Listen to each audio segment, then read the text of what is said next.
Ringin yung tiger guys. Nangingi siya sa buhaya ng salam sa pao. Manawan ninyo. Patay ni ron. Hala kang buhaya ka. Patay ka ron. Agi ang baka niyo. Pastilan buhaya. Impas yung buhaya haron. Ayay ka. Murag yung tiger may makaon ay dalon is laod ba. Hala. Saan naman yung suga ba ng tigira eh. Nga naman yung ala, buwis buhaya ay napaakan din sa kuwan tangkugo. Uy, masa man eh. Murag gilumsan ng tiger oh, nawa man. Ala, asa na ka? Uy, ito nga. Ala.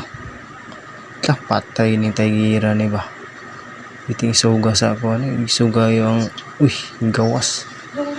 Yung sakay mapildi sa ilahan eh. Ala kang giguyod bali na ang kuwan. Ang buhaya giguyod sa tiger ang buhaya. Saan kaniya ni? Luyas buhaya ay hindi buhaya wakaliho ang buhaya. Naghingal ko ng tiger. Saka kuan siguro ni kakapoy ko sila sa tubig pag limbag-limbag niya. Gutong po ni siya.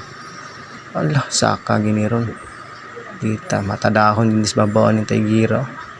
Murag gutom na kay ng tigira ba kay dira na mo si buhaya. Kapit sa patalim man siya.